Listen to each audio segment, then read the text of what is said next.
Le Christ est vraiment ressuscité. Alléluia.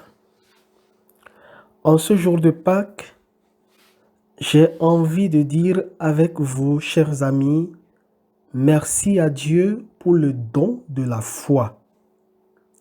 Croire en Dieu, faire confiance à Dieu et apprendre à s'abandonner constamment à lui est une grâce dont je réalise chaque jour un peu plus l'énorme importance. Comment réussir à donner un sens à cette vie qui est la nôtre? Comment réussir à garder le moral sur la durée, à rester positif dans les épreuves qui font notre vie, à rebondir après l'échec, à renaître après avoir touché le fond, si on s'interdit toute relation avec cette source intarissable d'énergie et de force qu'est Dieu. Où puiser l'espérance qui résiste à tout si on n'a pas Dieu dans son cœur? Ce matin de Pâques me donne l'occasion de dire merci avec vous pour la foi qui nous habite, pour la foi qui est en nous et dont nous vivons. Grâce à elle, nous vivons. Grâce à elle, nous renaissons continuellement des petites morts ou des grandes morts que la vie ne cesse de nous imposer. Grâce à elle, nous réussissons à nous relever de nos chutes et rechutes. Grâce à elle, nous avons le courage et la force de regarder au-delà de nos échecs, de nos peurs, de nos inquiétudes, de nos angoisses. Grâce à elle, nos vies creuses, vides, se remplissent peu à peu d'amour et de sens. Grâce à elle, nous ne sommes plus réduits à nos fautes, à nos péchés, à nos faiblesses. Grâce à elle, nous sentons poser sur nous un regard d'amour et de tendresse. Grâce à elle, nous avons de la valeur, du prix aux yeux de Dieu. Voilà pourquoi nous chantons Alléluia. Voilà pourquoi nous crions notre joie. Nous le savons, nos Alléluia de ce jour de Pâques ne mettent pas fin aux sanglots de tous ceux qui souffrent, au bruit des armes qui continuent de faire des millions de morts innocents. Notre joie ne fait pas disparaître, comme par enchantement, les cris de détresse des malades, des blessés de la vie, des familles brisées par la haine.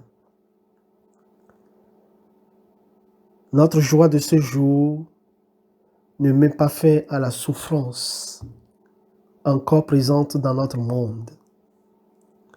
Mais notre joie de ce jour de Pâques nous met en marche, en action, pour que vienne une terre nouvelle, où l'amour et la paix prendront petit à petit le dessus sur la haine et la violence. Nous ne changerons peut-être pas le monde en un clin d'œil avec une baguette magique. Mais chaque petite bonne action, chaque petit geste d'amour compte désormais.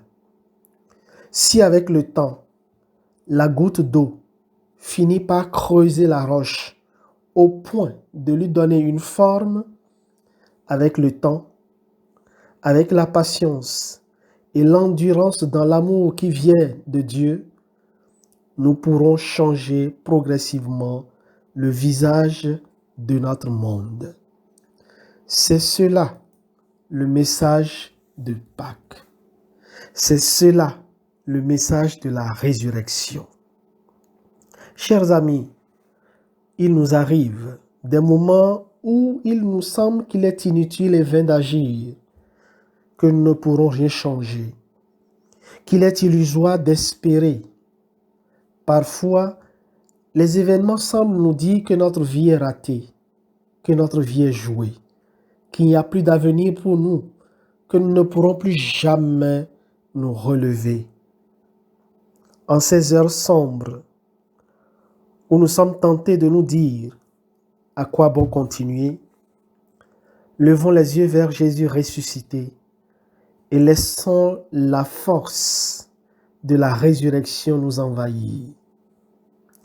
Depuis le matin de Pâques, nous savons que l'amour qui vient de Dieu est une puissance qui fait renaître.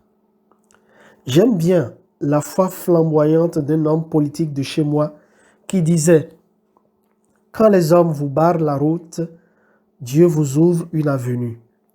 Il suffit simplement d'avoir l'intelligence pour la découvrir et le courage de l'emprunter. » Oui, quand une porte de bonheur se ferme, Dieu en ouvre toujours une autre.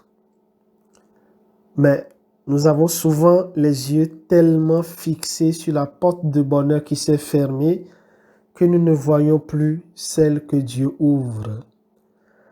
Que Dieu nous accorde la lumière de la foi pour découvrir les avenues qu'il ouvre dans nos vies et le courage de l'espérance pour nous y engager avec la confiance en Dieu pour qui rien n'est impossible.